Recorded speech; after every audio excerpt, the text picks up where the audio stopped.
de dos formas diferentes, ¿sí? Uno de ellos, y el principal, es el aumento de la altura. A ver, vamos a graficar aquí.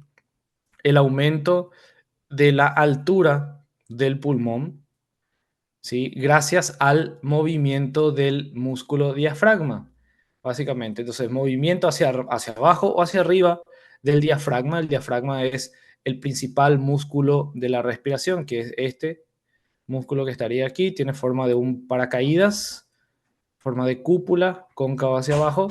Y cuando el diafragma se mueve hacia abajo, entonces la altura del pulmón aumenta. Cuando el diafragma se mueve hacia arriba, la altura del pulmón disminuye, ¿sí?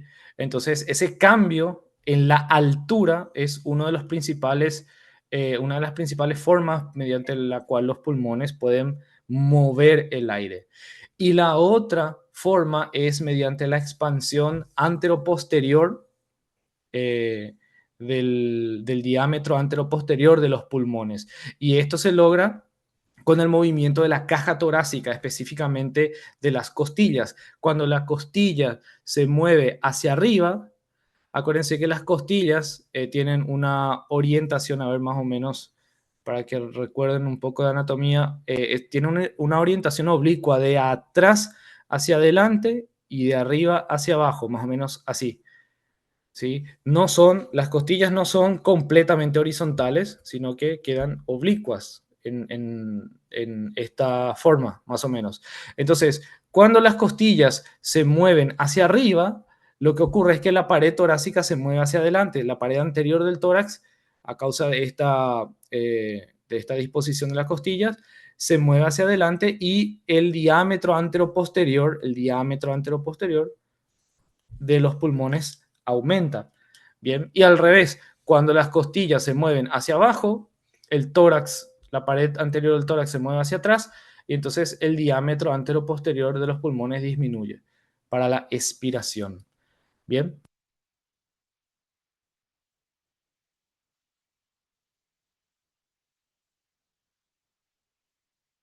Entonces, más o menos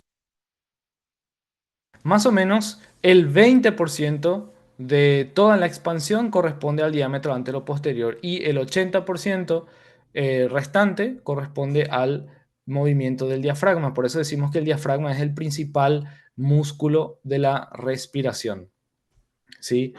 Entonces, recuerden que hay estos dos tipos de movimientos diferentes y esto nos ayuda un poco a recordar de forma más fácil y más lógica cuáles son los músculos que van a estar implicados en cada uno de los movimientos respiratorios, ¿sí?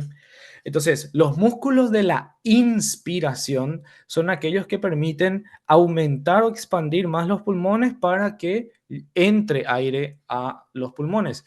Y el principal músculo de la inspiración es el diafragma, porque ya dijimos, el diafragma disminuye, o sea, cuando se contrae el diafragma se aplana, se mueve hacia abajo y eso permite que el aire pueda ingresar dentro de la cavidad torácica para expandir a los pulmones. Bien, cuando yo hago una respiración normal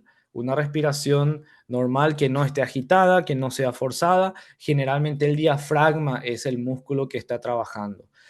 Luego, cuando yo quiero hacer una inspiración forzada, ¿sí? Utilizando todos mis músculos para meter la mayor cantidad de aire posible en los pulmones, en ese caso voy a utilizar los músculos accesorios de la inspiración. Acuérdense, estamos hablando de la inspiración.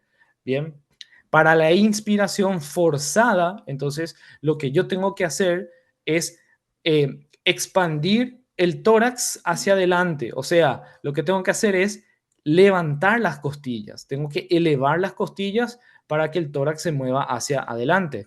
Entonces, ¿cuáles son los músculos de inspiración forzada? Los músculos accesorios de la inspiración, todos aquellos que muevan las costillas hacia arriba. ¿Sí? Cualquier músculo que mueva las costillas hacia arriba. Entonces, eso ya depende de las inserciones del músculo. Por ejemplo, aquí vamos a tener a un músculo muy importante, que es el esternocleidomastoideo, que se inserta aquí arriba, en el esternón, en la clavícula y en la apófisis mastoides, ¿sí? Aquí, esternocleidomastoideo, que cuando se contrae, ¿qué va a hacer? Va a estirar la clavícula y el esternón hacia arriba. Entonces va a estirar el tórax hacia arriba, ¿sí? Promoviendo o facilitando la inspiración. De la misma manera tenemos a los músculos escalenos que van a venir a insertarse en la primera y en la segunda costilla. Los escalenos también, entonces cuando se contraen, elevan esas primeras costillas y por lo tanto facilitan la inspiración. Los músculos pectorales, el músculo pectoral menor, que va en la costilla 3, 4 y 5, y el músculo pectoral mayor, que es este, que se inserta en toda esta región. Entonces, estos músculos también, cuando se contraen, van a levantar levemente, sobre todo el pectoral menor, levanta la caja torácica y por lo tanto también contribuye a la inspiración, ¿sí? Y los músculos serratos, el serrato anterior que vemos aquí, ¿sí? Que se inserta en las costillas desde la número 2 hasta la número 9, a veces también en la primera costilla. También sus fibras cuando se contraen, ellos levantan la caja torácica, o sea, levantan las costillas y por lo tanto ayudan al pulmón a que se expanda, lleva el tórax hacia adelante, ¿sí? La pared anterior del tórax. Entonces, acuérdense, todos los músculos de la inspiración, los accesorios, son los que levantan las costillas. El principal músculo de la inspiración es el diafragma. ¿Sí? Músculos que elevan el tórax son músculos inspiratorios. Y de forma opuesta, cuando la caja torácica desciende, entonces ocurre la expiración. Bien, hay una pregunta muy típica que se hace en fisiología, que es, ¿cuál es el principal músculo de la inspiración? Es el diafragma, es fácil, ¿sí?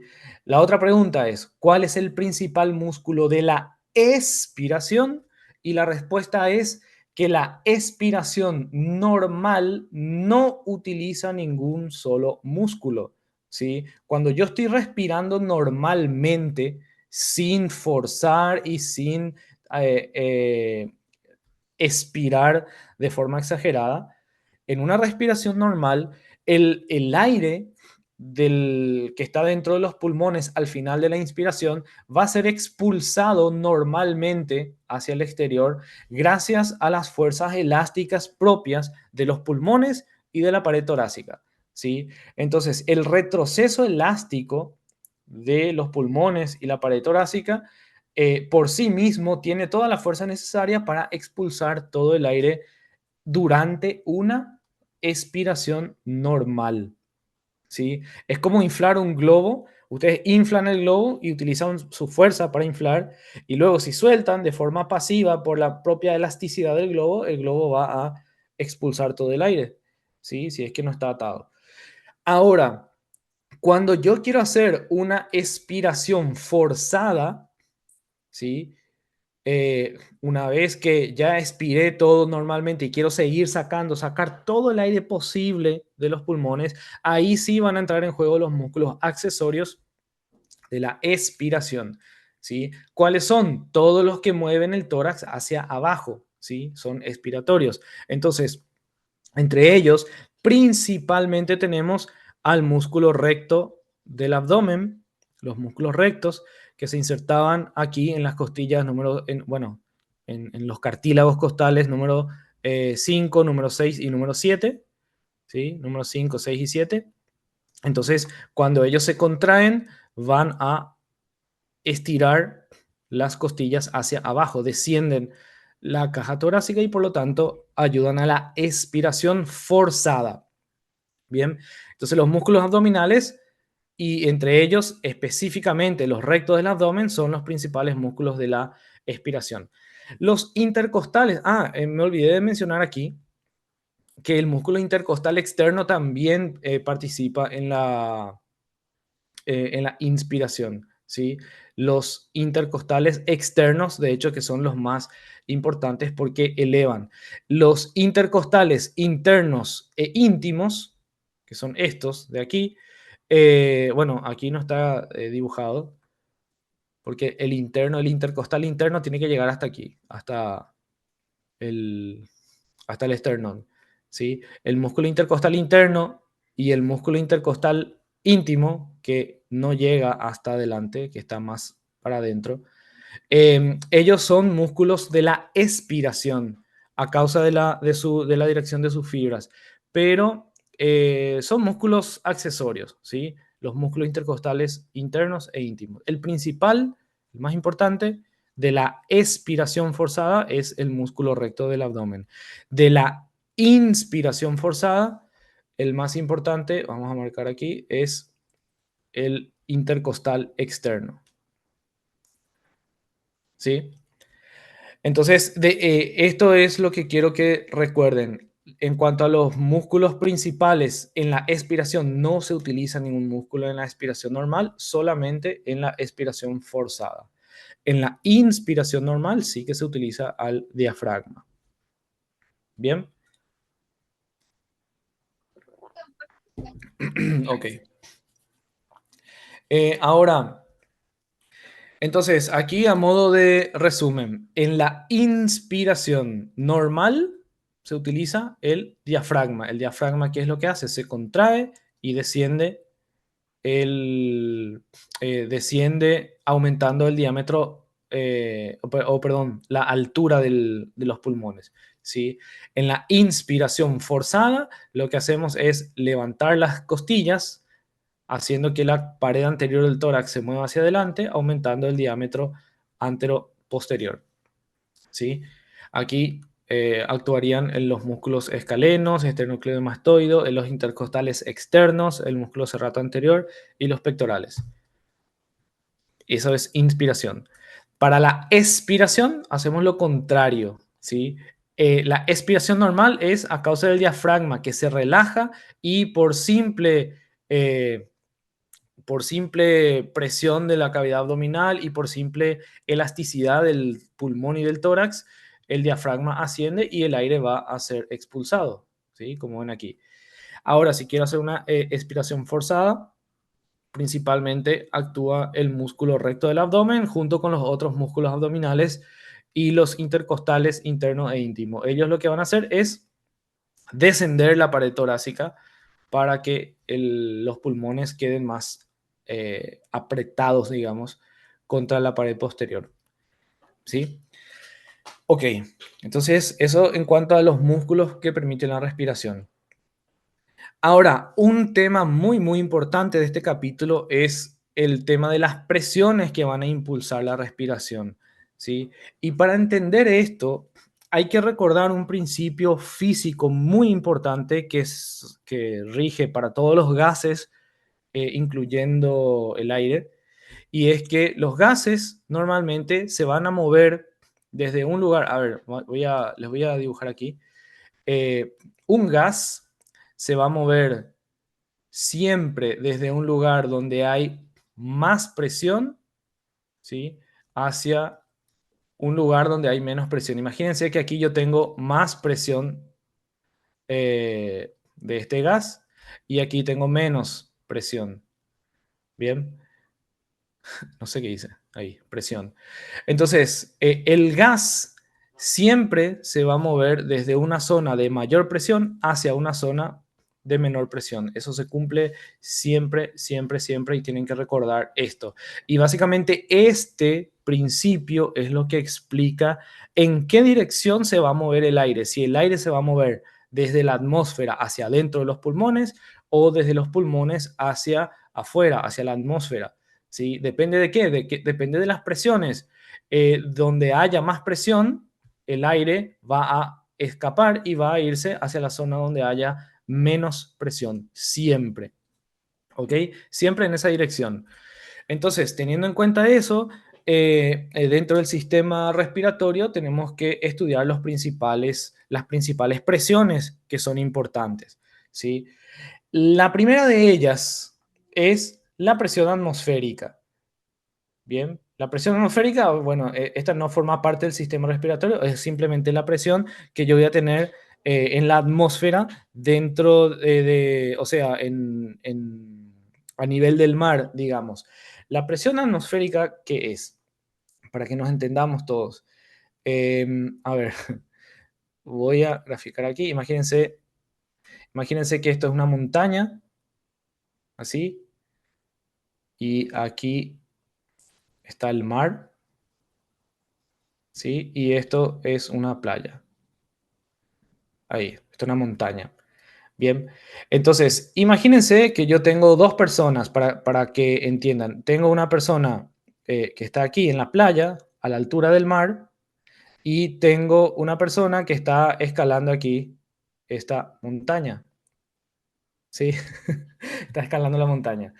Bien, la presión atmosférica es básicamente la presión que ejerce toda la columna de aire que está desde la cabeza de esta persona hasta la parte más superior de la atmósfera. O sea, toda esta columna de aire, todos los átomos que están en esta columna de aire van a ejercer como una presión sobre esta personita, ¿sí? Y la presión atmosférica generalmente se mide en centímetros de agua o en milímetros de mercurio, ¿sí? La forma más habitual es milímetros de mercurio y es de 760 milímetros de mercurio, ¿sí? Esta es la presión atmosférica. Como nosotros siempre, bueno, casi siempre vamos a estar cerca del nivel del mar, eh, y la presión atmosférica se utiliza mucho para no estar manejando números tan grandes como 760. A la presión atmosférica también se le asigna una unidad de medida que es una atmósfera, ¿sí? Se le puede llamar una atmósfera. ¿Qué es una atmósfera? Es la cantidad de presión de aire que va a sufrir una persona que está a la altura del mar, ¿sí? Que es lo mismo que decir 760 milímetros de mercurio. Para no usar este número tan complicado, le decimos una atmósfera y ya, ¿sí? Una atmósfera. Bien, cuando yo estoy más arriba, como esta persona que está en la montaña, está a una altitud mucho mayor, ¿qué es lo que va a pasar en ese caso? Que la columna de aire que está encima de él va a ser menor, ¿sí? Entonces, a mayor altitud, ¿qué va a pasar con la presión atmosférica? La presión atmosférica disminuye porque tengo menos átomos de aire por encima de mi cabeza, ¿sí? Cuando yo estoy a nivel del mar, la presión es esta, 760. Si yo estoy encima, la cima de una montaña, puedo tener una presión atmosférica de, yo qué sé, de 500 o de 400. Dependiendo de la altura. A mayor altura, menor presión atmosférica, ¿sí? Y lo mismo pasa si yo vengo y me sumerjo aquí. Cuando estoy más abajo, por debajo del nivel del mar, la presión atmosférica que yo voy a sufrir va a ser mucho mayor. ¿Sí? Bien, entonces lo que nos importa es esto. La presión atmosférica podemos denominarla como 760 milímetros de mercurio o una atmósfera, ¿sí? Luego está nuestro sistema respiratorio. Aquí están los pulmones en color lila. Acuérdense que los pulmones están recubiertos por una membrana serosa, ¿sí? Que era eh, la pleura, que tiene dos hojas. Esta parte de aquí sería la pleura visceral, la que está en contacto con los pulmones, ¿sí?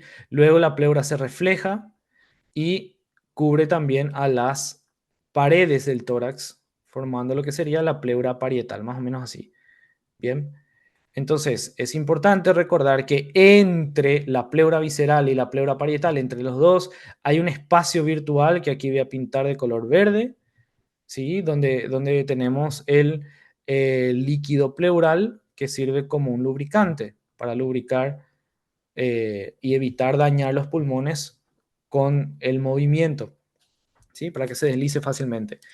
Bien, entonces, yo voy a tener varias presiones aquí. Una de las principales es la presión pleural. Entonces vamos a marcar esta de aquí. La presión pleural es la presión negativa, siempre es negativa, o bueno, normalmente tiene que ser negativa, que se encuentra dentro de este espacio pleural que yo pinté aquí de color verde, ¿sí?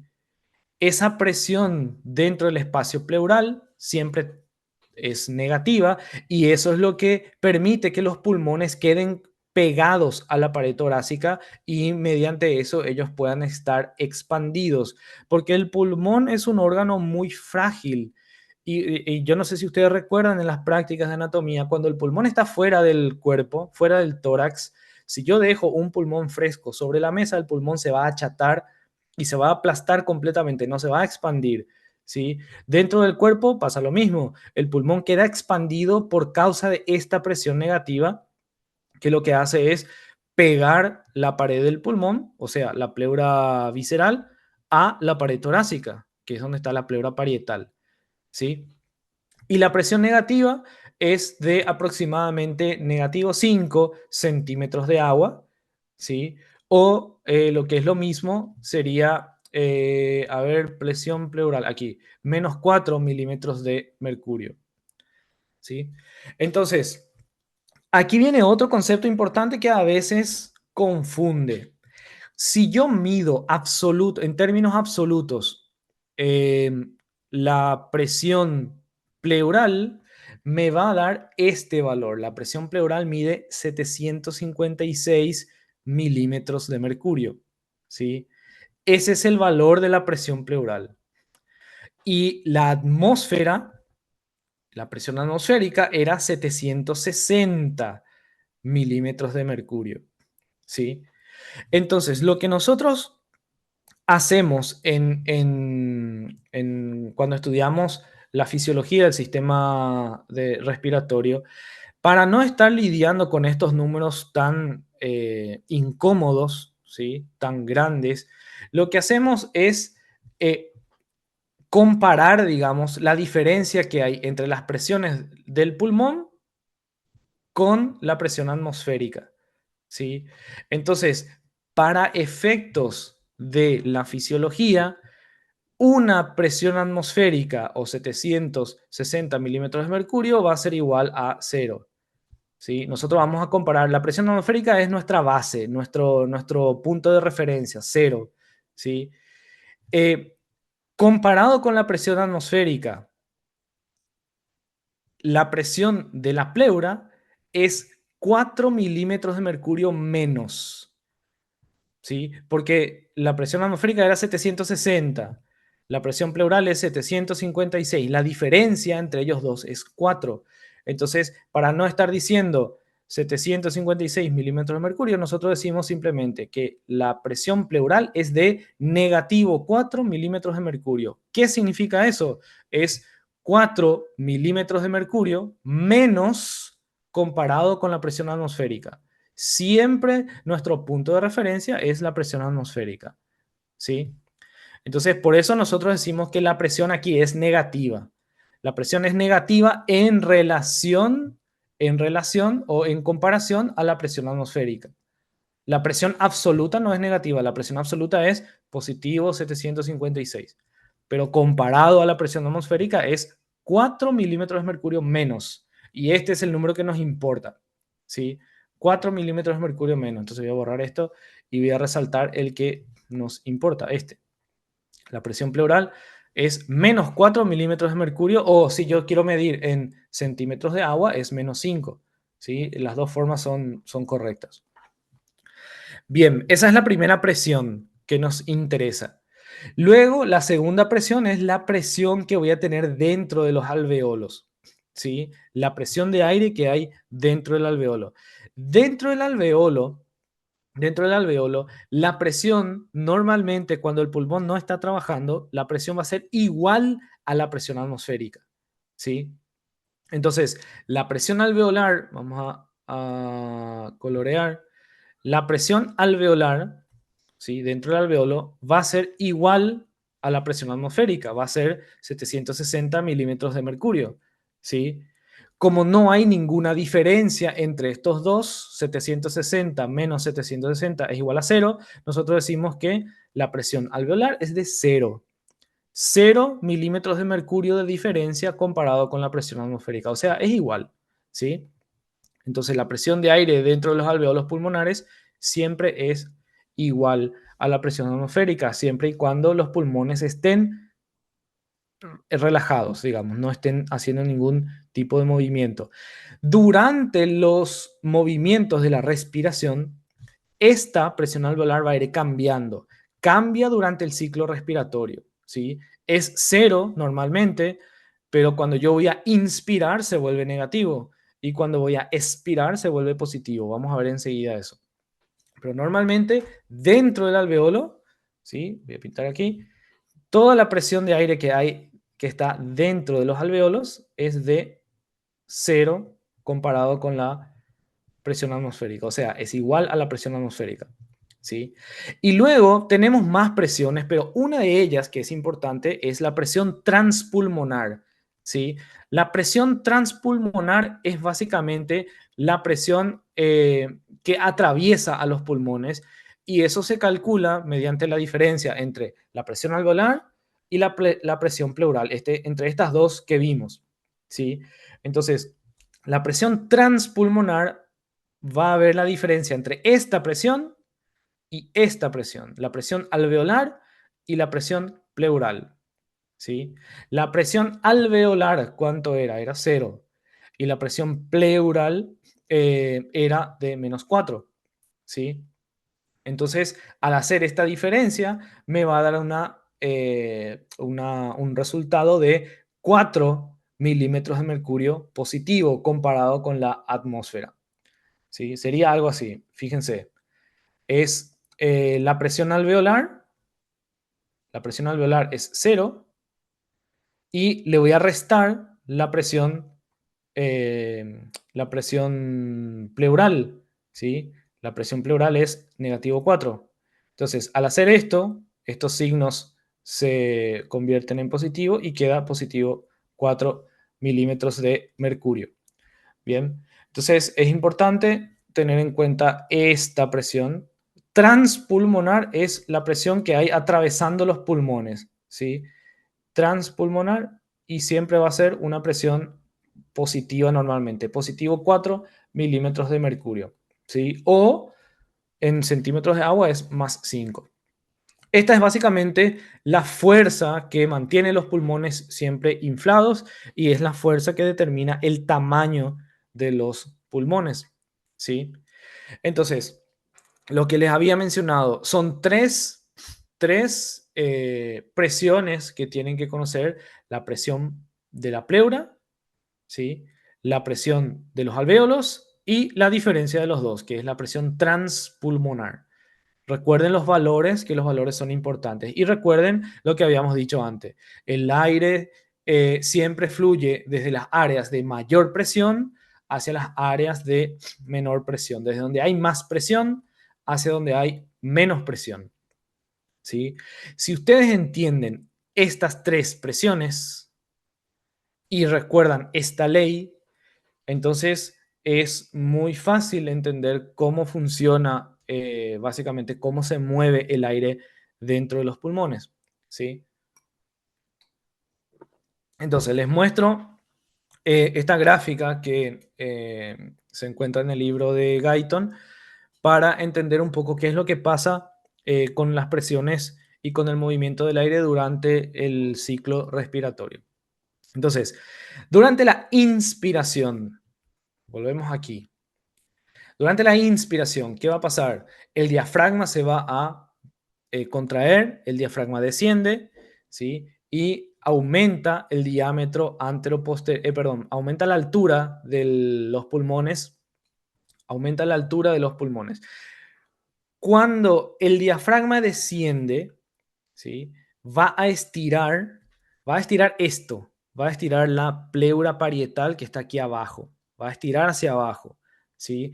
Y por lo tanto, la presión de la presión pleural va a cambiar, fíjense, la presión pleural va a disminuir porque la pleura parietal que está aquí abajo va a alejarse, entonces la presión que queda aquí adentro va a disminuir, ¿sí? Y disminuye hasta -7,5 centímetros de agua. Normalmente estaba aquí en 5 centímetros de agua negativos, ¿sí?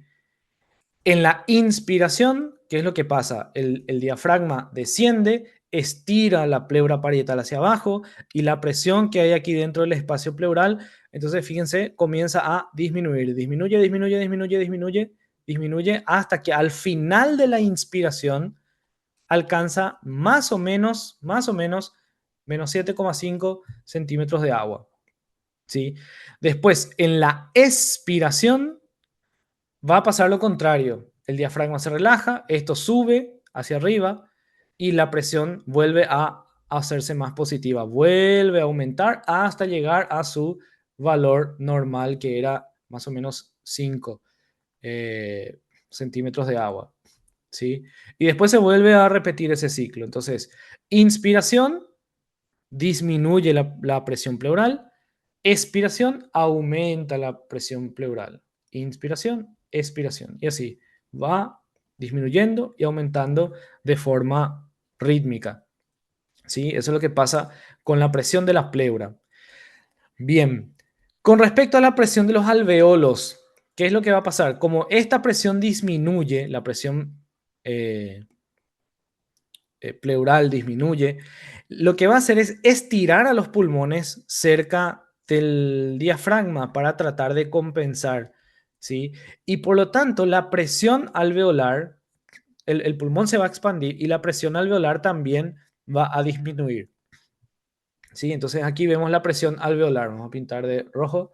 Entonces, la presión alveolar también disminuye. Normalmente la presión alveolar era cero comparado con la atmósfera, ¿sí? No había ninguna diferencia con la atmósfera, ¿sí? Aquí está más o menos en cero. Cuando comienza la inspiración, la presión alveolar baja, se vuelve más negativa hasta llegar más o menos hasta negativo 1. Negativo 1 centímetro de agua o milímetro de mercurio, da igual. ¿Sí? Baja hasta negativo 1, ¿sí? Durante la inspiración. Entonces, ¿qué pasa en ese momento? Volvemos a la imagen de aquí. Si yo tengo mi presión atmosférica, que es cero, y mi presión pleural, que es menos 1, ¿sí? Es 1 centímetro de agua o 1 milímetro de mercurio menos comparado con la atmósfera. ¿Hacia dónde se va a mover el aire? El aire se mueve desde donde hay más presión, en este caso la atmósfera, hacia donde hay menos presión, que es el pulmón, ¿sí?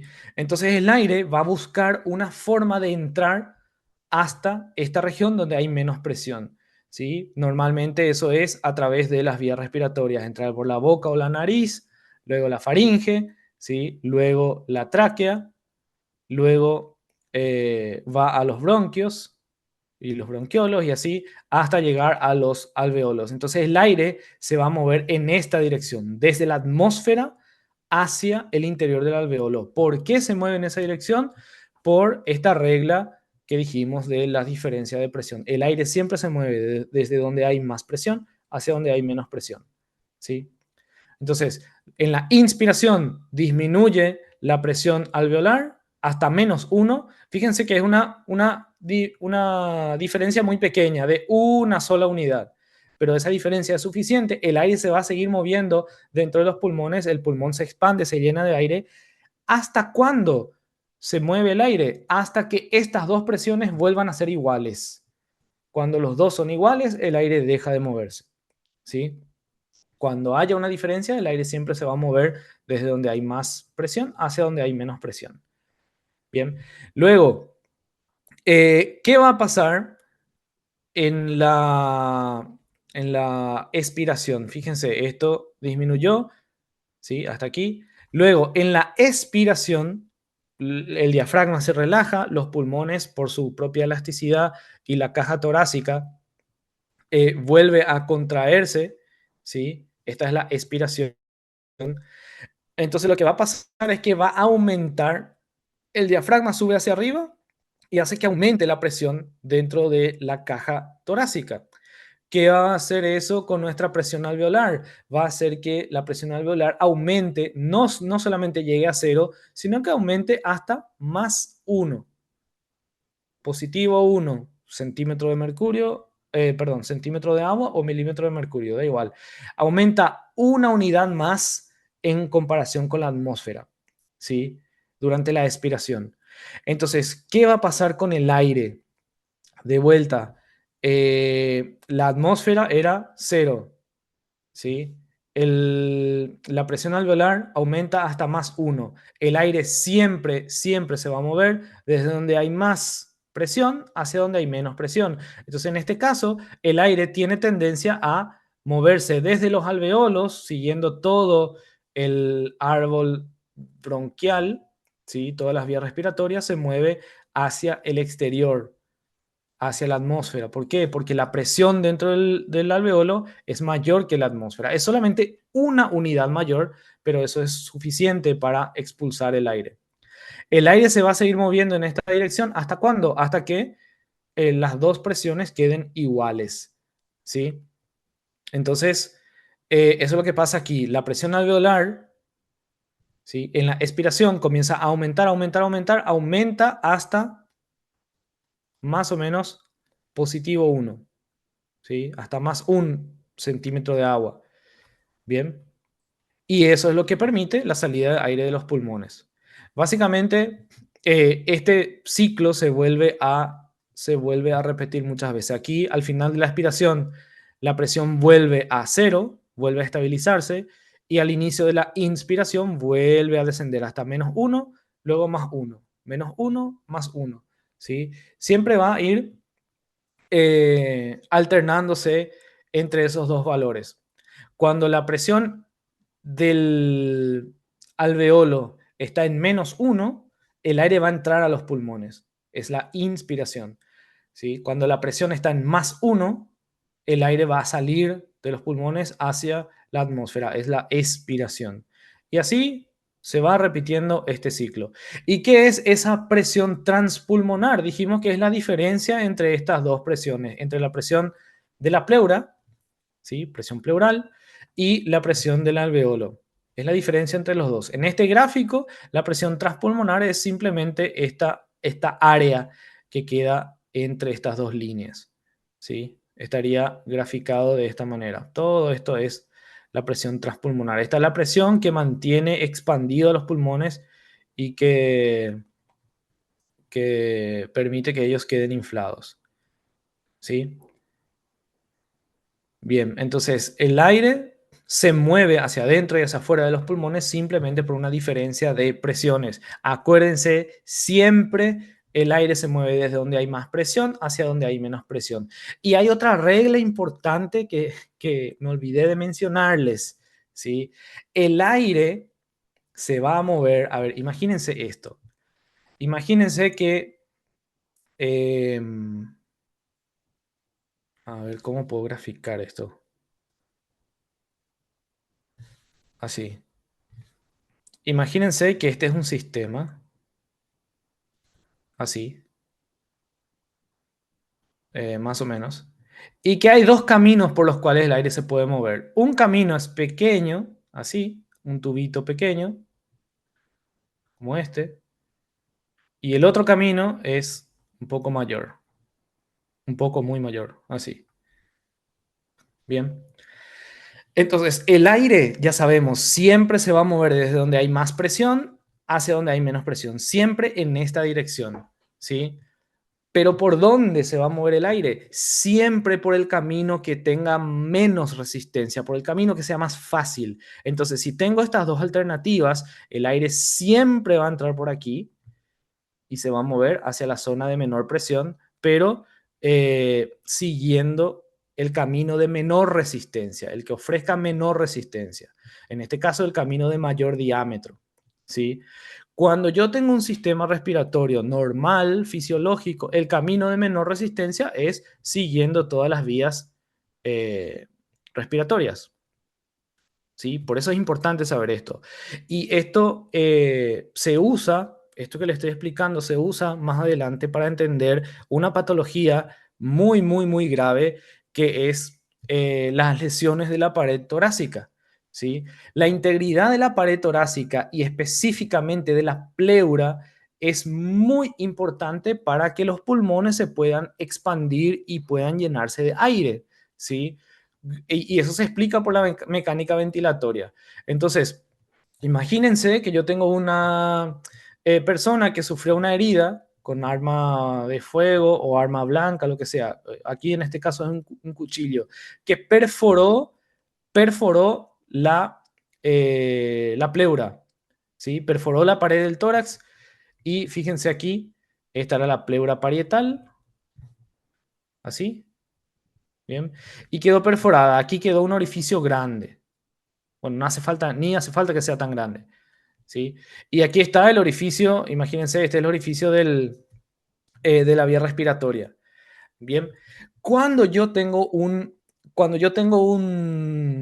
una herida de la pared torácica, una herida de la pleura, y la presión interna de la cavidad torácica es negativa durante la inspiración, ¿sí? ¿Qué va a pasar? Afuera el aire está a una presión de cero, una presión atmosférica. Aquí es de -1. ¿Sí? Entonces el aire siempre se tiene que mover desde donde hay más presión hacia donde hay menos presión. Y el aire siempre va a elegir el camino de menor resistencia posible. Entonces, si esta herida es muy pequeña, el aire va a seguir entrando por aquí y va a llegar hasta los pulmones, ¿sí? Pero si esta herida es lo suficientemente grande para que ofrezca menor resistencia que esto, el aire no va a entrar por aquí, el aire va a venir y va a entrar por esta abertura hacia donde hay menos presión. Y en ese caso, el problema está en que el aire comienza a acumularse dentro del espacio pleural, ¿sí? Porque era así. Entonces el aire comienza a acumularse aquí dentro del espacio pleural y ese aire comienza a aplastar a los pulmones. Los pulmones ya no se pueden expandir, ¿sí? Por más que aquí la presión también sea negativa, -1, ¿sí? Acuérdense que en el espacio pleural la presión era de -4, de -4. Volvemos aquí para que vean, ¿sí? La presión pleural, que era esta, es de -4 y durante la inspiración la presión alveolar es de -1.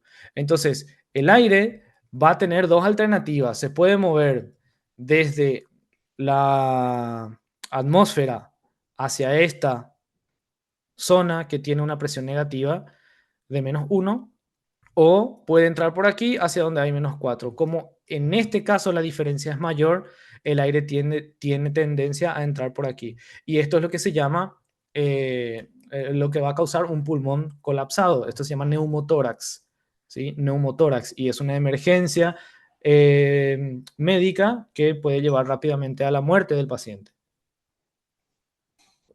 Es una emergencia, ¿sí? Esto se explica completamente con la mecánica ventilatoria. Si ustedes entienden estas presiones y entienden esta ley, básicamente es fácil de comprender qué es lo que pasa en ese caso, ¿sí? Bien, ahora, otro concepto importante de este capítulo es la distensibilidad, ¿sí?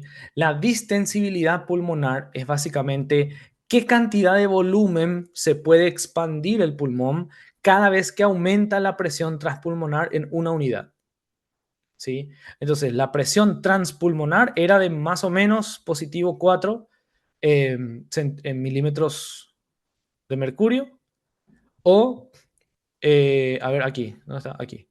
+4 milímetros de mercurio o +5 centímetros de agua. Esta es la presión transpulmonar, ¿sí? Entonces, si yo aumento +1, le sumo +1 a esto, ¿cuánta cantidad de volumen más de aire va a entrar dentro de los pulmones? Esa relación es lo que se describe con este término, que es la distensibilidad, ¿sí? ¿Cuántos ml de aire, cuánto volumen de aire va a entrar a los pulmones por cada aumento de una unidad de la presión transpulmonar? Nosotros decimos que un pulmón es distendible o distensible cuando es un pulmón que se expande fácilmente, ¿sí? Y decimos que un pulmón es menos distensible cuando para poder expandirle 100 ml, por ejemplo, tengo que aumentar la presión mucho más de lo habitual para poder lograr la misma expansión. Decimos que el pulmón no está muy distensible, ¿sí? En situaciones normales, en situaciones fisiológicas, si yo aumento la presión transpulmonar, bueno, no era tan grande, a ver, sí, la presión transpulmonar, esta, ¿sí? Aumento +1, eso va a causar un aumento de aproximadamente 200 ml de aire extra en los dos pulmones, ¿sí? En los dos pulmones, juntos. Cada pulmón, si yo veo solamente un pulmón y el hemitórax de ese lado, por cada una unidad de presión transpulmonar que yo le aumente, va a aumentar, bueno, vamos a poner aquí, cada pulmón aumenta más o menos 110, ¿sí? 110. Del otro lado también, si yo aumento más uno la presión transpulmonar, el pulmón va a aumentar 110 ml su volumen, ¿sí? Como aquí en el medio también está el mediastino y todas esas estructuras, entonces esta suma, la suma de los dos juntos, los dos pulmones más todas las vías respiratorias y el mediastino y todo eso, no da exactamente 220, sino que da aproximadamente 200, ¿sí? Entonces, esto es lo que sería la distensibilidad normal del pulmón. 200 ml de aire por cada centímetro de agua de presión transpulmonar que yo aumento. ¿Sí? Eso sería lo fisiológico. Cualquier valor que esté por fuera de eso ya es causado por una patología normalmente. Bien, distensibilidad. Eh, un término importante que tienen que conocer. Se pregunta en el examen, por cierto. Entonces, esa distensibilidad de los pulmones está determinada por tres factores importantes, ¿sí? Bueno, dos factores importantes. Uno es la fuerza elástica propia del tejido pulmonar, que es causada por la elastina, las proteínas elásticas y el colágeno, ¿sí? La fuerza elástica del propio pulmón determina su elasticidad o su distensibilidad. Y el principal factor que determina la distensibilidad es la tensión superficial del líquido surfactante que hay dentro de los alveolos, ¿sí? Esto es lo más importante, la tensión superficial del surfactante, ¿sí? Más o menos corresponde a o es responsable de 2/3, 66% de la distensibilidad pulmonar. La elasticidad del propio pulmón es solamente responsable de 1/3 de la elasticidad pulmonar. Entonces, la elasticidad depende de la tensión superficial causada por el líquido que recubre a los alveolos, ¿sí? Y este diagrama que ven aquí, este gráfico, se llama diagrama de distensibilidad pulmonar, ¿sí? Y básicamente es un gráfico que relaciona cómo cambia el volumen pulmonar en relación a los cambios de la presión pleural, ¿sí? Y la presión pleural también afecta la presión transpulmonar. Entonces, en la inspiración, fíjense, a ver aquí, en la inspiración vemos cómo la presión se vuelve más negativa, o sea, disminuye, ¿sí? Aquí es -4, aquí es -5, aquí es -6. Y a medida que la presión transpulmonar se vuelve más negativa, lo que va a pasar con el volumen es que aumenta. ¿Ven cómo antes era 0 y ahí va aumentando? ¿Sí? Esto es en la inspiración. Y luego en la expiración, ¿qué pasa con la presión? La presión vuelve a hacerse más positiva, ¿sí? De -6 vuelve a -5 y luego a -4. ¿Y qué va a pasar con el volumen? El volumen comienza a disminuir. Es básicamente un ciclo que se va repitiendo múltiples veces. Este es el gráfico que se llama diagrama de distensibilidad pulmonar. Más o menos nos muestra de forma gráfica cómo se expande y se contrae de vuelta en los pulmones. Bien. Ahora, otro concepto muy importante que nos permite básicamente obtener esta distensibilidad pulmonar es una sustancia que modifica la tensión superficial de los alveolos, que es el líquido surfactante. Yo no sé si ustedes recuerdan lo que estudiaron ya del surfactante, pero vamos a hacer como un breve repaso de lo más importante, ¿sí? Entonces, importante para entender el surfactante, primero hay que saber qué es la tensión superficial. Básicamente es una fuerza que aparece cuando yo tengo un líquido, ¿sí? Y los átomos de ese líquido comienzan a interactuar entre ellos a nivel de la superficie. Por eso se llama tensión superficial. Esto aparece en la superficie de los líquidos. Y lo que ocurre más o menos de forma como muy, muy esquemática es que, fíjense, aquí tenemos, este es el agua, ¿sí? Esto es agua que está recubriendo a los alveolos y esto de aquí es el aire que entró a los alveolos, que entró dentro del alveolo, ¿sí? Sería esta masa de aire que está aquí. Bien, los alveolos están formados por un epitelio plano, simple y formado por células, pero entre el epitelio y el aire hay como una pequeñísima, pequeñísima capa de agua, ¿sí? ¿Qué es lo que vemos aquí? Una pequeñísima, pequeñísima capa de agua. Entonces, ¿qué pasa con esas moléculas? Aquí yo tengo mis moléculas de agua, ¿sí? H2O. Imagínense que cada puntito es una molécula. Entonces, las moléculas de agua interaccionan entre sí. Ellos forman enlaces de hidrógeno y esos enlaces de hidrógeno se atraen mutuamente. Entonces, esta molécula interactúa con esta, con esta, con esta y con esta. ¿Sí? Esta molécula también interactúa con todas las que están a su alrededor y cada molécula va interactuando con sus moléculas vecinas, ¿sí? Y todas normalmente se atraen mutuamente haciendo que se quede estable. Fíjense lo que pasa aquí abajo. A ver, para que quede más claro, voy a mostrar solamente con una, con esta. Esta va a interactuar con esta, con la de la derecha, la de la derecha también le atrae y se atraen mutuamente, ¿sí? Del otro lado lo mismo, ellas se atraen mutuamente, hacia arriba también y hacia abajo también, se atraen mutuamente, así. Bien, entonces,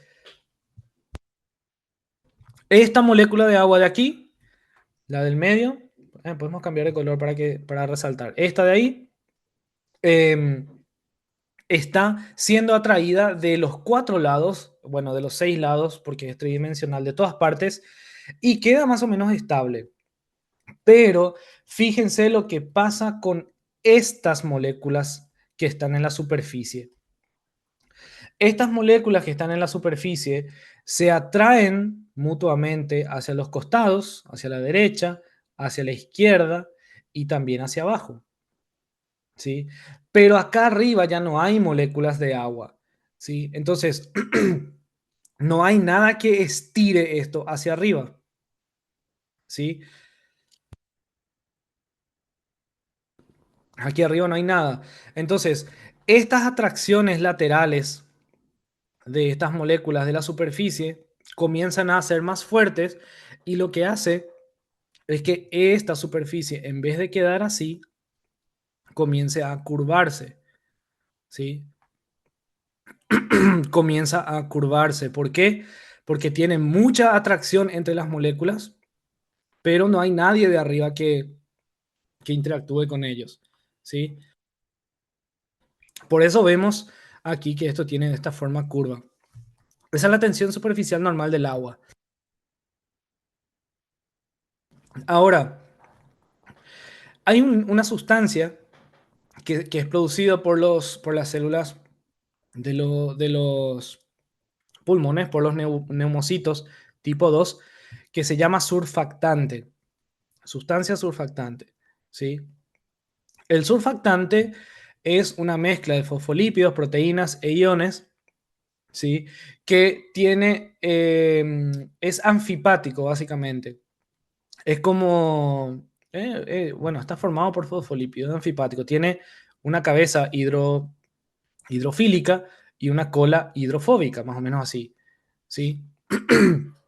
Entonces, lo que hace esta molécula es de vuelta, si dibujamos aquí mis moléculas de agua, que estaban así, bien, lo que hace el surfactante es quedarse aquí, por encima de la superficie, ¿sí? ¿Para qué?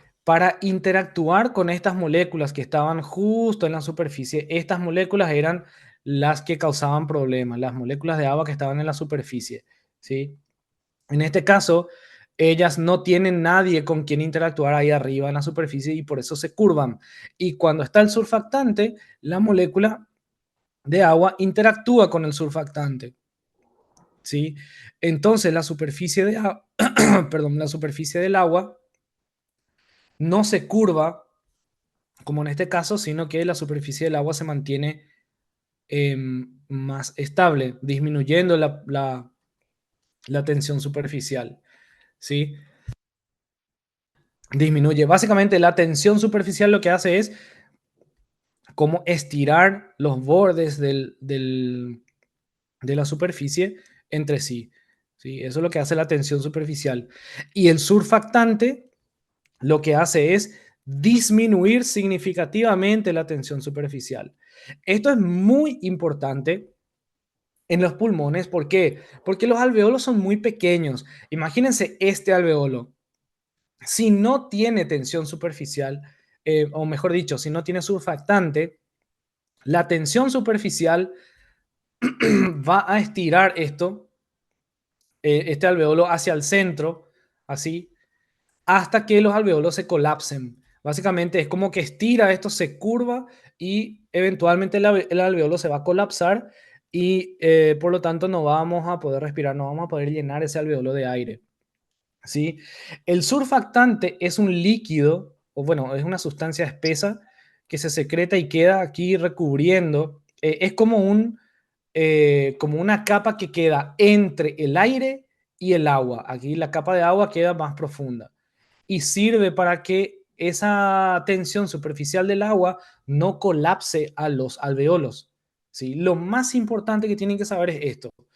Si yo tengo surfactante, el alveolo no va a colapsar.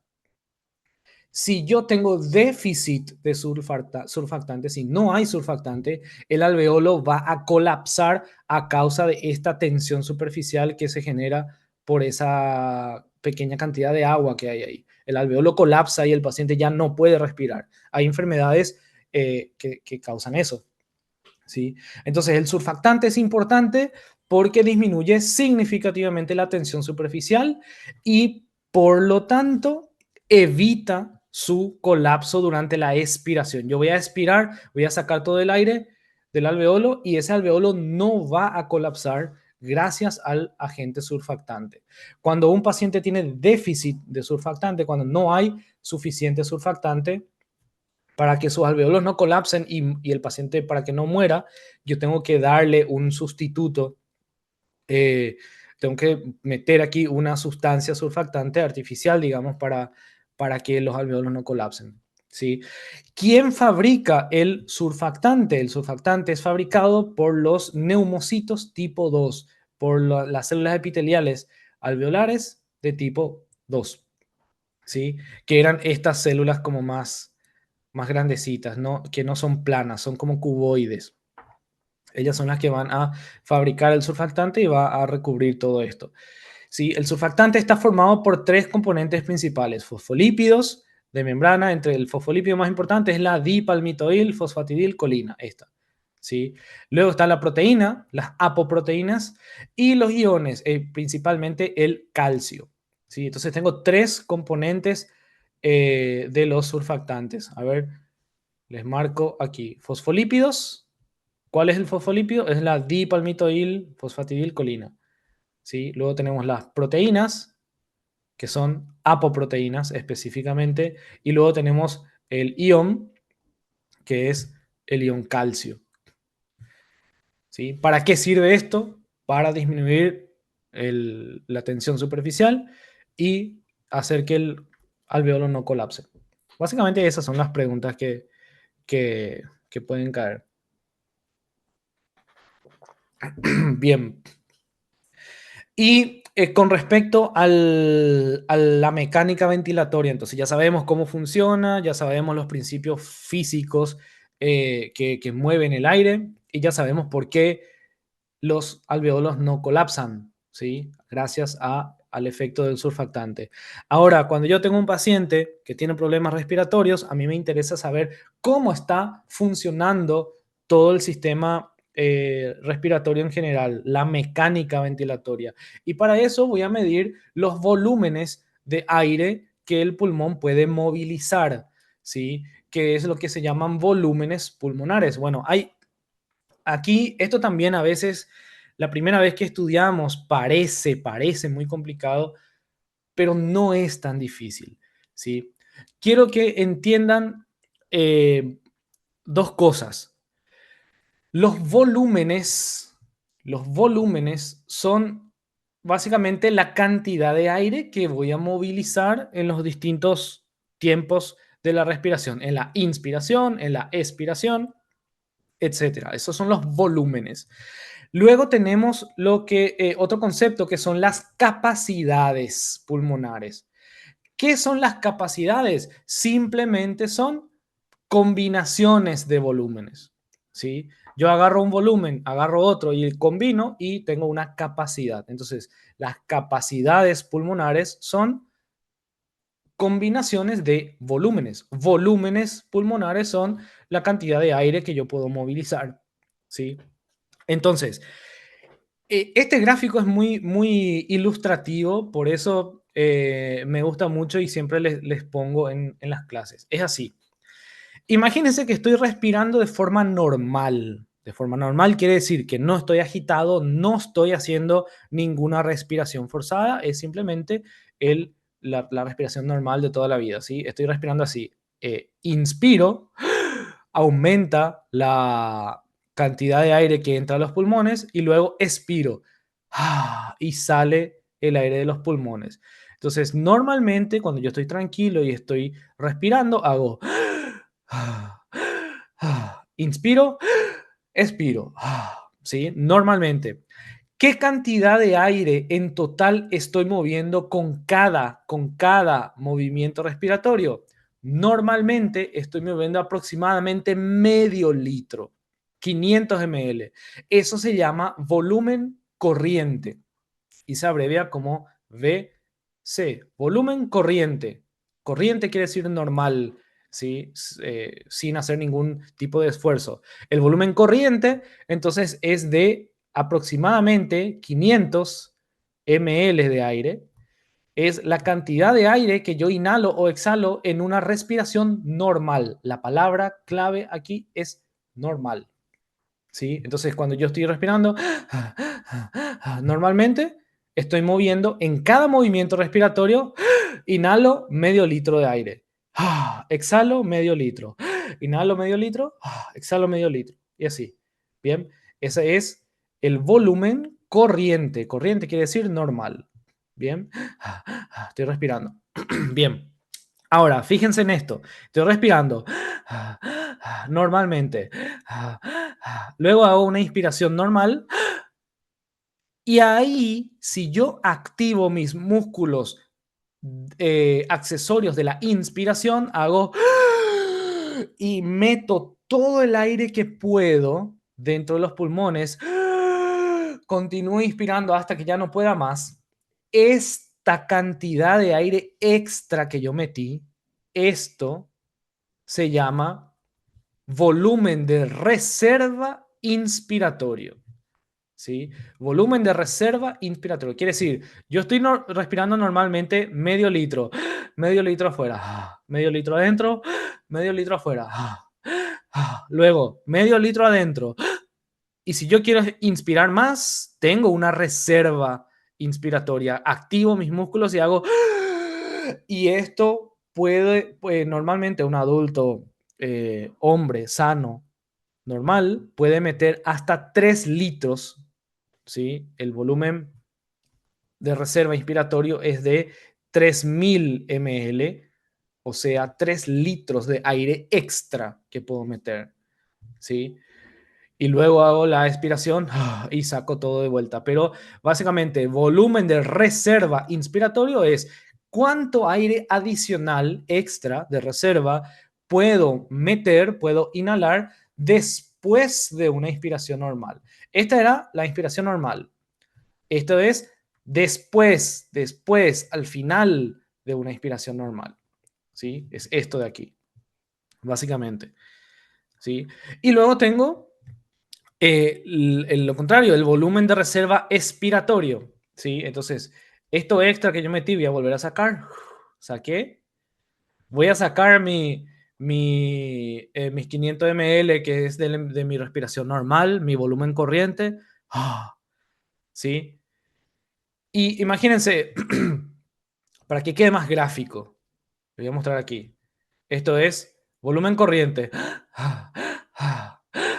Al final de la inspiración, si yo inspiro más, esto es volumen de reserva inspiratorio. Exhalo, exhalo. Aquí volumen corriente. Al final de la expiración, si yo contraigo mis músculos abdominales y contraigo mis intercostales íntimos e internos, puedo expirar un poco más. Puedo sacar más aire de lo normal. ¿Sí? Este aire extra que yo puedo sacar hasta 1 litro más de lo habitual. Eso se llama volumen de reserva expiratorio. ¿Sí? El volumen de reserva expiratorio es aproximadamente 1 litro, ¿sí? O sea, 1000 ml, y es la cantidad de aire que yo puedo sacar, que yo puedo expulsar al final de una expiración normal. Estoy haciendo y hago y quito todo el aire posible, ¿sí? La clave es al final, después de una expiración normal, ¿sí? Este era de una inspiración, este es de una expiración. Bien. Y fíjense, normalmente, entonces yo puedo movilizar una gran cantidad de volúmenes, pero fíjense en esto, aquí queda como un volumen de aire que siempre va a estar dentro de los pulmones, ¿sí? El pulmón nunca va a quedarse sin aire. En el momento en que yo respiro por primera vez, cuando salgo del útero de la madre y respiro por primera vez, desde ahí hasta el momento de mi muerte, dentro del pulmón siempre tiene que haber aire. Nunca voy a poder expulsar el 100% del aire de los pulmones, bajo ningún concepto. Entonces, esta cantidad de aire, este volumen de aire que siempre queda ahí adentro, recibe el nombre de volumen residual. ¿Sí? El volumen residual es un volumen, una cantidad de aire que queda dentro de los pulmones, incluso después de una expiración forzada. Voy a expirar todo lo que puedo y al final igual va a quedar aire dentro del pulmón. ¿Sí? Entonces, estos son los 4 volúmenes eh, pulmonares que yo puedo medir. Volumen corriente, respiración normal, es de medio litro.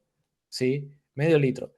Volumen de reserva inspiratorio, al final de una inspiración normal, voy a inspirar forzadamente. Puedo meter un extra, una reserva de 3 litros extra de aire. ¿Sí? Luego, respiración normal. Al final de una expiración normal, si continúo expirando de forma forzada, quito todo el aire, puedo quitar un extra de 1 litro de aire. ¿Sí? Es el volumen de reserva expiratorio. Y finalmente, todo lo que queda dentro del pulmón al final de una expiración forzada, esto que queda es el volumen residual. ¿Sí? Es fácil. Son 4 volúmenes que no es, bueno, no es tan complicado de entender. ¿Sí? Si ustedes entienden los volúmenes, las capacidades son fáciles. ¿Qué es una capacidad? Es una combinación de algunos de estos volúmenes que vimos antes. ¿Sí?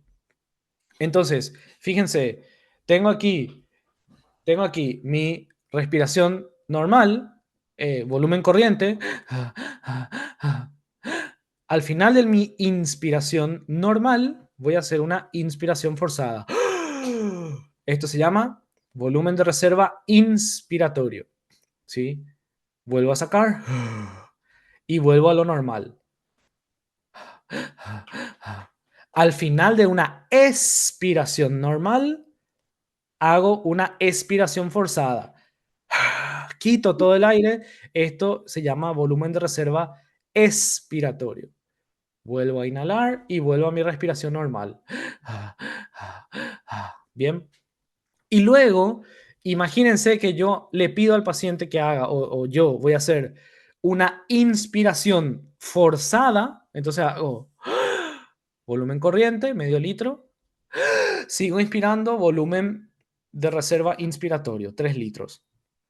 Y desde aquí voy a hacer una expiración forzada, todo lo que pueda. Voy a sacar todo el aire que pueda. Entonces voy a expirar, saco mis 3 litros que había metido, saco mi 500 ml de volumen corriente y saco mi volumen de reserva expiratorio, que era 1 litro más o menos, ¿sí?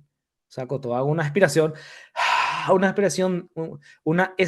forzada, ¿sí? Luego vuelvo aquí y respiro normalmente. Bien, entonces, les muestro qué son las capacidades. La capacidad inspiratoria es cuánto aire yo puedo inspirar en total. Entonces, la capacidad inspiratoria es el volumen corriente, volumen corriente, medio litro, más el volumen de reserva inspiratorio, volumen de reserva inspiratorio. ¿Sí? Entonces, volumen corriente más volumen de reserva inspiratorio es lo mismo que decir capacidad inspiratoria. ¿Cuánto aire en total yo soy capaz de inhalar, de inspirar? ¿Sí? Aquí es básicamente la suma de estos dos volúmenes. Bien. Luego tenemos la capacidad residual funcional. ¿Sí? Bueno, vamos a saltar un poco de este y vamos a la capacidad vital. ¿Sí? La capacidad vital es cuánto aire yo puedo mover como máximo en un movimiento de una sola vez, digamos. ¿Sí? ¿Cuánto aire puedo mover como máximo desde una inspiración forzada hasta una expiración forzada? ¿Sí? Esta es la mayor cantidad de aire que yo puedo mover, esta pendiente de aquí, es la mayor cantidad de aire que yo puedo mover en un solo movimiento. Entonces, la capacidad vital forzada sería el volumen de reserva inspiratorio más el volumen corriente más el volumen de reserva expiratorio. Es la suma de los tres volúmenes. ¿Sí? Entonces, en una inspiración máxima desde aquí hasta una expiración máxima, en total yo puedo mover esto. Esto se llama capacidad vital. ¿Sí? Entonces, es la suma de volumen de reserva inspiratorio, esto en rojo, el volumen corriente y el volumen de reserva expiratorio. Estos tres voy a sumar y tengo mi capacidad vital. ¿Sí? Entonces aquí ven la capacidad inspiratoria, cuánto aire puedo inspirar como máximo. La capacidad vital es cuánto aire puedo movilizar como máximo en un solo movimiento respiratorio. ¿Sí?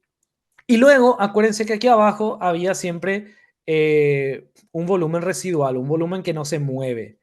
¿Sí? Este de aquí, el volumen residual.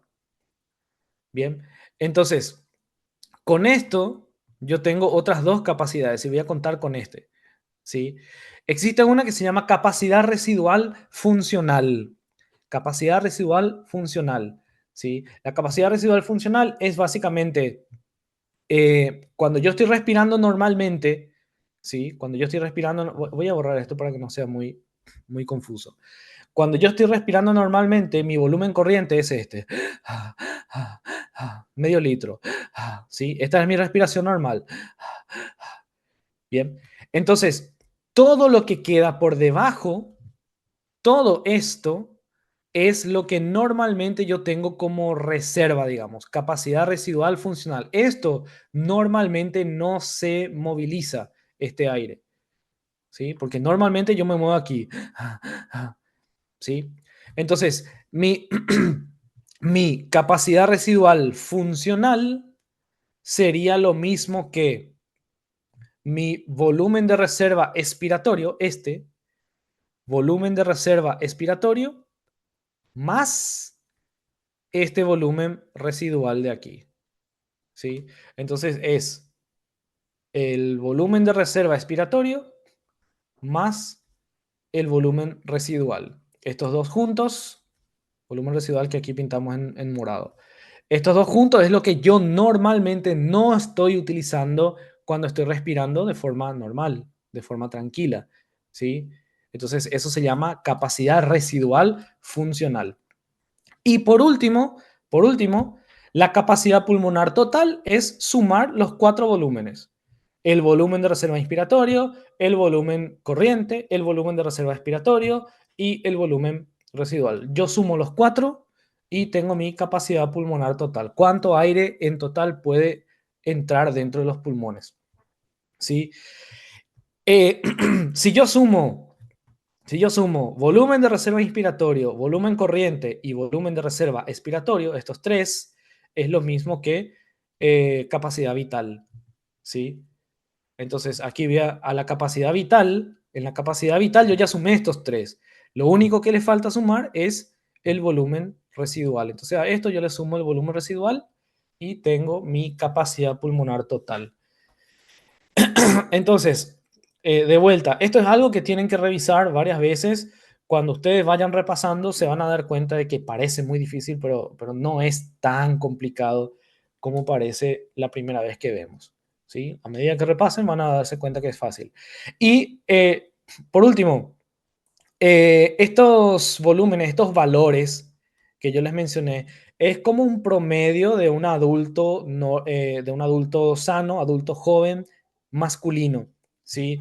Entre hombres y mujeres, los valores van a cambiar un poquitito, tanto de los volúmenes como de las capacidades. Aquí tenemos un cuadro donde se ven más o menos la variabilidad, ¿sí? Por una cuestión genética, pero más o menos de forma aproximada son estos valores que les puse aquí. Me olvidé de ponerles el valor residual. El volumen residual es de más o menos 1 litro 200, 1200 ml. ¿Sí? Entonces, estos son valores aproximados, más o menos 500 ml, más o menos 3000, más o menos 1000 y más o menos 1200. ¿Sí?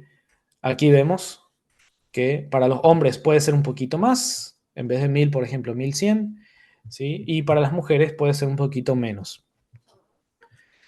Bien, ¿cómo yo voy a medir esto en la práctica clínica? Esto se usa en el día a día, bueno, no todos los médicos, pero los neumólogos, por ejemplo, utilizan estos volúmenes para hacer diagnóstico de enfermedades y estos volúmenes se miden a través de un estudio que se llama espirometría, ¿sí?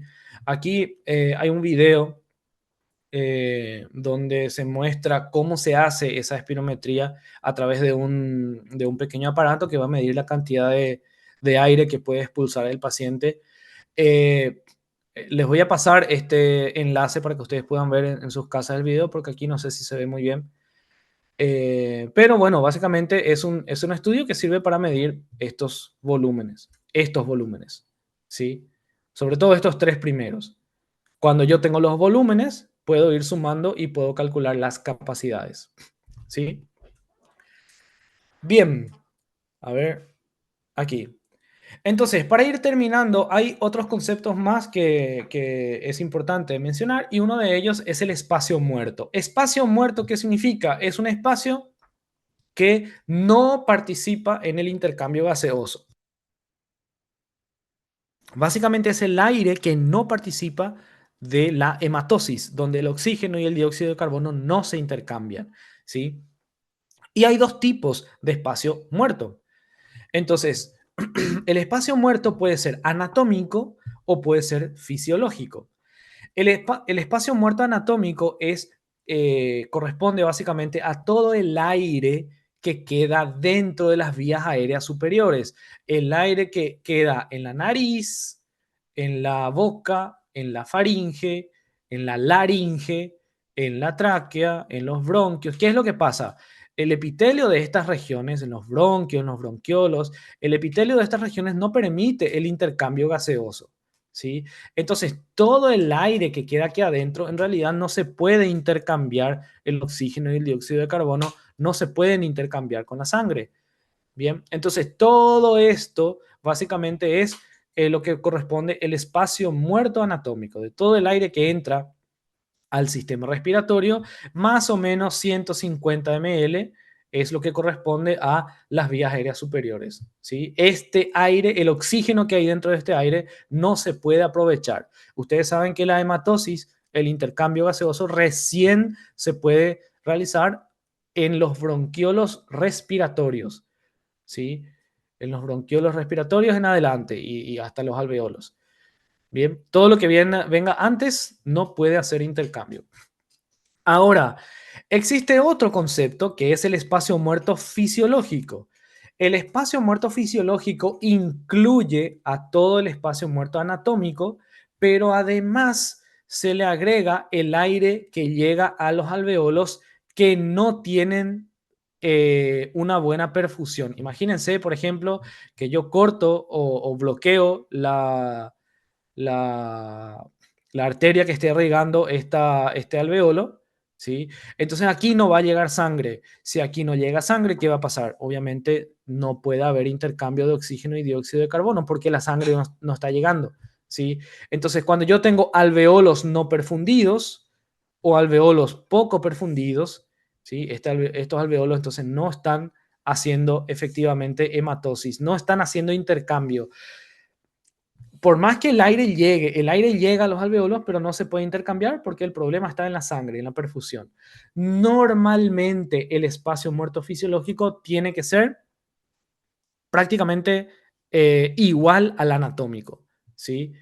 Es ligeramente mayor al anatómico en personas sanas, pero cuando yo tengo un espacio muerto fisiológico mucho mayor que el anatómico, eso significa que hay alveolos que no están funcionando y eso solamente ocurre en situaciones patológicas, en enfermedades, ¿sí? Entonces, en personas sanas, el libro dice, el espacio muerto fisiológico la clave es esto, ligeramente mayor al anatómico. Es prácticamente igual, puede ser un poquito mayor, pero no tiene que haber mucha diferencia en pacientes sanos. Si hay mucha diferencia, es una enfermedad, ¿sí?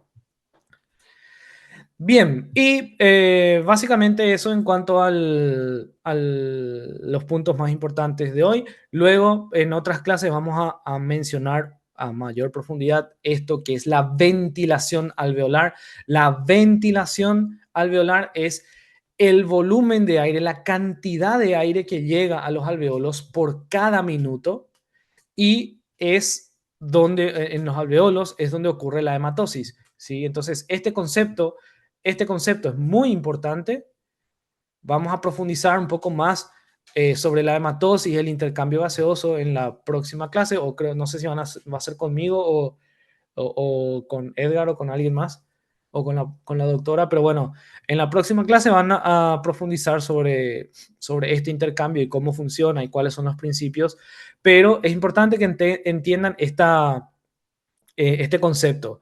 La ventilación pulmonar no es lo mismo que la ventilación alveolar. La ventilación pulmonar incluye todo esto, incluye el aire que no participa en la hematosis, incluye los espacios muertos, la ventilación pulmonar. La ventilación alveolar es el aire que llega a los alveolos y que sí participa en la hematosis. Y esto es el factor más importante para la oxigenación de la sangre y para eliminar el dióxido de carbono. Obviamente, es la sangre que perdón, es el aire que llega aquí y que sí va a interactuar con la sangre, ¿sí? Normalmente el valor es muy importante, es de aproximadamente 4 litros 200 por cada minuto, ¿sí? Y hay una fórmula para calcular la ventilación alveolar y es básicamente la frecuencia respiratoria, ¿sí? La frecuencia respiratoria normal es de aproximadamente 24 respiraciones por minuto, bueno, puede ser menos, entre 16 y 24 respiraciones por minuto. El volumen corriente era aproximadamente, ¿qué era el volumen corriente? Era el volumen de aire que yo inspiro o expiro normalmente. Eso es más o menos 500 ml, ¿sí? Y el espacio muerto que habíamos mencionado antes, el espacio muerto anatómico es de más o menos 150 ml. Entonces aquí el espacio muerto es de 150. Entonces voy a hacer 300 menos 100, perdón, 500 menos 150, ¿sí? Que es, ¿cuánto, cuánto es? 350. 350 y a eso le voy a multiplicar por 24 y me va a salir aproximadamente, esto siempre es un valor aproximado, aproximadamente 4200 ml por minuto, ¿sí? Esa es la forma para calcular. Entonces, ¿qué estamos viendo? Que la cantidad de aire en la ventilación alveolar, la cantidad de aire que realiza hematosis dentro de los alveolos por minuto depende, depende de la frecuencia respiratoria. Si yo respiro más veces por minuto, más aire va a llegar aquí, ¿sí? Depende de esta variable, de la frecuencia respiratoria. Bien. Y finalmente, las vías aéreas, aparte de ser un conducto que conduce el aire, también tienen otras funciones. Por ejemplo, bueno, conducción del aire es uno de lo que hablamos. Permite que el aire llegue hacia las vías aéreas inferiores y que ocurra la hematosis, ¿sí? Luego, otra función importante es humidificación y calentamiento, principalmente la mucosa de la nariz está preparada específicamente para aumentar la temperatura del aire y para humedecer el aire y por lo tanto hacer que ese aire que estoy respirando por la nariz llegue a la temperatura óptima a los pulmones para que pueda ocurrir la hematosis sin causar ningún tipo de irritación, ¿sí? El aire que está pasando por las vías aéreas superiores se calienta y se humedece para proteger básicamente a los pulmones.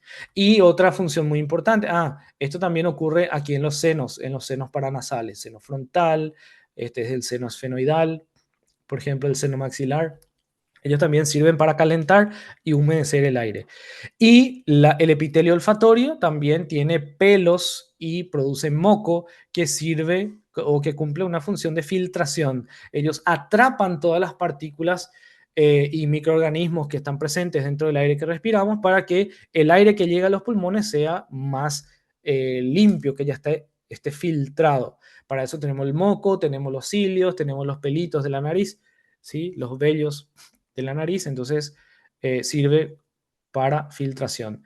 Y finalmente tenemos los reflejos. El reflejo de la tos y el reflejo del estornudo son reflejos eh, que están controlados por el sistema nervioso y que sirven también para proteger a las vías aéreas. Si yo tengo algo que está causando, por ejemplo, aquí un estímulo en las vías aéreas superiores, en la región de la nariz, ¿sí? La glotis se cierra, bueno, la glotis se cierra, la epiglotis se tapa y aumenta mucho la presión. Los músculos de la expiración se contraen, aumenta mucho la presión aquí y luego la epiglotis y la glotis se abren bruscamente para que el aire pase, para que el aire salga muy fuerte por la nariz y de esa manera pueda expulsar esta sustancia irritante. Si el aire sale muy fuerte por aquí y la sustancia es expulsada. Ese es el reflejo del estornudo, ¿sí? Si, por en cambio, la sustancia irritante se encuentra en la boca, por ejemplo aquí en la faringe o en la boca, entonces ocurre algo muy parecido, solamente que el aire sale con mucha fuerza, en vez de salir por la nariz, viene y sale por la boca, ¿sí? Sale por la boca para tratar de expulsar esa sustancia irritante que está causando problemas en la boca. Ese es el reflejo de la tos, reflejo tosígeno. Entonces, es importante que recuerden que el aire que está saliendo por el estornudo o por la tos es un aire que tiene o sea, se está moviendo porque hay una diferencia de presión muy grande entre el sistema respiratorio y la atmósfera. Se contraen todos los músculos, aumenta tanto la presión que este aire puede moverse a más de 100 kilómetros por hora. Se maneja a una velocidad impresionante. Entonces, si alguna vez ustedes bloquean la tos o el estornudo, bloquean totalmente, eso, toda esa presión de aire puede ir hacia los senos paranasales y puede ir a causar daños a otras estructuras. Por eso nunca, nunca tienen que bloquear un estornudo o bloquear la tos completamente, porque eso puede causar daño. Acuérdense, el aire está saliendo a más de 100 kilómetros por hora aquí, ¿sí? Bien, y todo esto está controlado a través de varios sistemas de control manejados básicamente por estructuras nerviosas, ¿sí? Entonces, la ventilación está regulada por el sistema nervioso central, que puede ajustar la frecuencia y la profundidad de la respiración. ¿Para qué? Para controlar los niveles de oxígeno y dióxido de carbono, ¿sí? Vamos a tener receptores que detectan los niveles de estas sustancias y en base a eso el centro respiratorio va a controlar el músculo diafragma, los músculos accesorios, los latidos cardíacos y todo, para que la frecuencia y la profundidad de la respiración pueda ser controlada, ¿sí? Si aumenta la necesidad de oxígeno, va a aumentar la ventilación, la ventilación, aumenta la cantidad de aire que entra a los pulmones para tratar de satisfacer las necesidades. También vamos a tener un capítulo donde vamos a profundizar específicamente en cómo funciona esta regulación del sistema nervioso. Vamos a hablar con más detalle, pero bueno, ahora para que tengan una idea solamente. ¿Sí? Y entonces, con esto finalizamos la clase de hoy. Vimos que la respiración es un proceso muy complejo y que está finamente regulado por el sistema nervioso, que involucra una interacción coordinada de músculos, de varias presiones, de flujo de aire. Y vimos que entender la mecánica de la ventilación pulmonar, cómo entra y sale el aire, es muy importante para entender cómo respiramos y obviamente más adelante para entender cómo ocurren algunas enfermedades, por ejemplo, el neumotórax que habíamos mencionado, ¿sí? Entonces, con esto terminamos la clase de hoy. No sé si quedó alguna pregunta, ¿hay alguna duda que quieran hacer? Profe, ¿el espacio muerto anatómico puede salir y entrar, ¿verdad? O se queda ahí? O, como te digo, se equilibra, por así decirlo. Cuando Ah, sale, se queda. esa es una muy buena pregunta. Eso se aplica a dos cosas importantes. Vos me preguntás por el espacio muerto anatómico. Ese aire, bueno, es un volumen constante. A ver, voy a buscar el slide. Aquí, era 150 ml. Aquí. Es un volumen constante, pero el aire no es igual. En cada movimiento respiratorio, el aire se va cambiando. Solamente que las moléculas de aire que quedan dentro de este espacio no van a contribuir al intercambio gaseoso. El volumen es constante, pero no son siempre las mismas moléculas de aire. Las moléculas se van cambiando con cada respiración. ¿Sí? Una muy buena pregunta. Y esa pregunta también me hacen mucho con respecto a el volumen residual, el volumen residual es la cantidad de aire que queda dentro de los pulmones o sea, después de una expiración forzada. Este es el aire que siempre tiene que quedar, o sea, es la cantidad de aire que siempre tiene que haber dentro del pulmón. No significa que son siempre las mismas moléculas de aire las que quedan. Las moléculas se van cambiando con cada respiración, entran nuevas moléculas de aire y luego vuelven a salir. Pero la cantidad que tiene que quedar es siempre más o menos de 1,2 litros. ¿Sí? Las moléculas de aire se van renovando, pero la cantidad permanece dentro del pulmón más o menos al mismo volumen. ¿Se entiende? Sí, y el espacio muerto alveolar, vos dijiste que si era mayor que el anatómico, podría estar relacionado con patologías, ¿verdad? Y eso Sí. tiene algo que ver con la fibrosis quística, por ejemplo.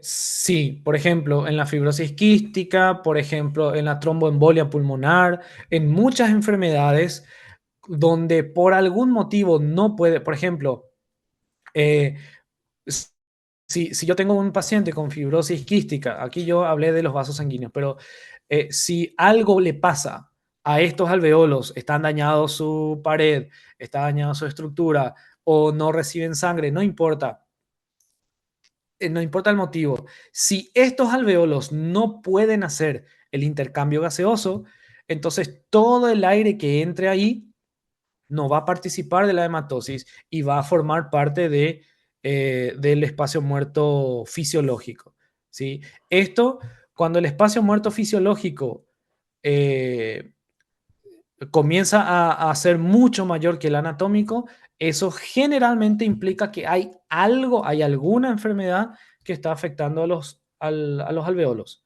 Hay algo, puede ser algo vascular, puede ser una fibrosis quística que es más estructural, puede ser una neumonía, puede ser un derrame, pueden ser muchas cosas, ¿sí? Un edema pulmonar. Hay algo que está bloqueando la hematosis y eso siempre es patológico. El espacio muerto fisiológico tiene que ser igual que el anatómico o ligeramente mayor, muy ligeramente mayor, solamente. Si es mucho mayor, entonces siempre es patológico. ¿Sí? Sí, gracias, profe. De nada. ¿Alguna otra duda? A ver. Bien, antes de que se retiren, tengo que llamar la lista. Avisen a sus compañeros que tengo que registrar la asistencia, por favor. Voy a ir nombrando. A ver, ¿hoy qué día es? Hoy es el 6. No, hoy es el 5 de junio. Sí. Mi hijo está aquí al lado, me está ayudando. A él le están escuchando. Bueno, hoy es el 5 de junio. Bien. Voy a ir llamando entonces y me avisan, dicen presente cuando escuchan su nombre. A ver, un minutito. Eh,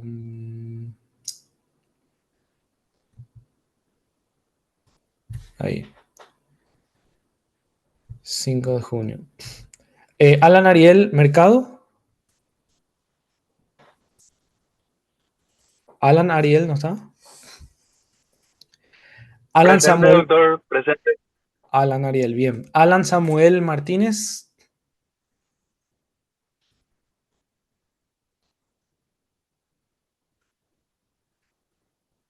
¿No? Alejandro Emanuel Balbuena.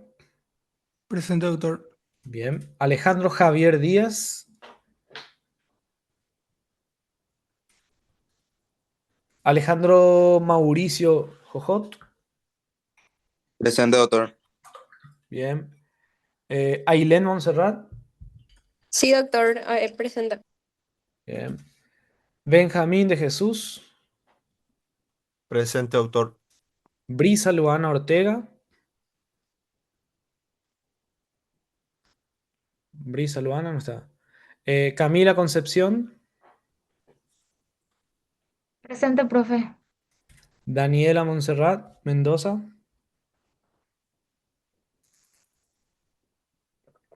Profe Alejandro Díaz soy. Ahí te escribí en el chat, yo estoy presente. A ver, a ver, a ver. Alejandro Díaz, vale. Daniela Montserrat no está. Diana Gabriela. Presente, profe. Dulce Milagros Rolón. Presente, profe. Edith Noelia Martínez. Presente, profe. Eduardo Antonio Arzamendia. Presente, doctor. Elías Samuel Silvero. Presente, profe. Agustina Ferreira Pilar.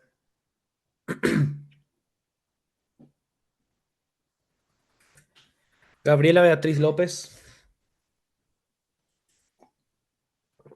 Gilberto Daniel Jojot. Él tuvo problemas, ¿no? Con su internet, doctor. Gilberto, vale.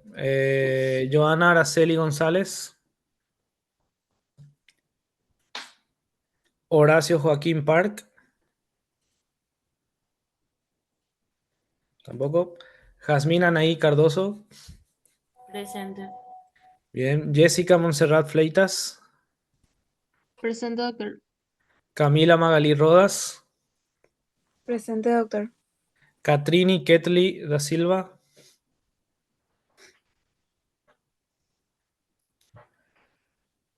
Margaret Diana Figueredo. ¿No? Mario Gabriel Gamarra. Presente, doctor. Matías Ezequiel. Presente, doctor. Mauricio Vázquez. Presente, doctor. Bien. Michelle Aramí. Michelle Aramí Cristaldo.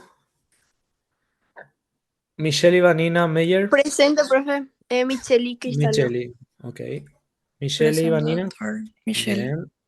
Ah, Michelle, bueno. Naidelin Vanessa Villalba.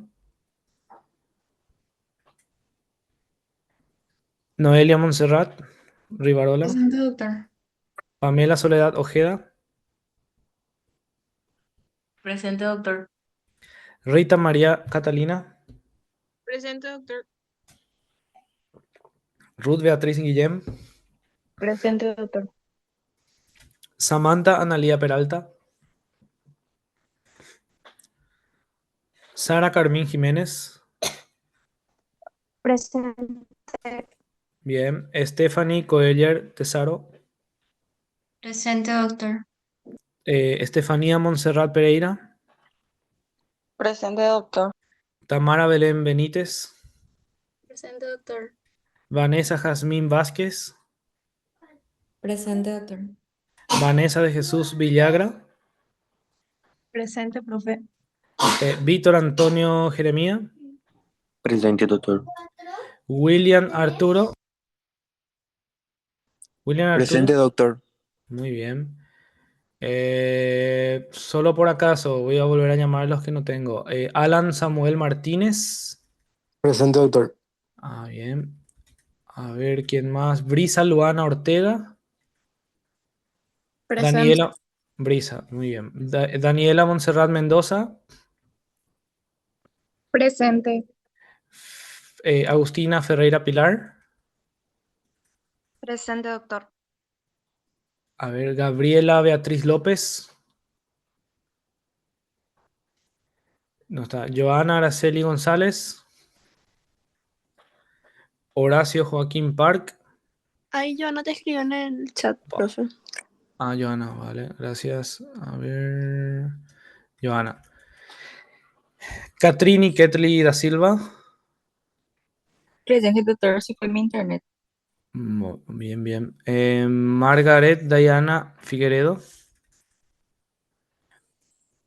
Naidelin Vanessa Villalba. Y Ella Samantha también te Analia. escribió en el chat, profe. Ok. Naidelin. Y Samantha Analia Peralta. Muy bien. Entonces, por hoy dejamos hasta aquí. Muchas gracias por la atención y nos vemos en la próxima clase. Chau, chau. Muchas gracias, doctor. Chao, Gracias, chao. doctor. Doctor, gracias. Gracias, doctor. Gracias, doctor.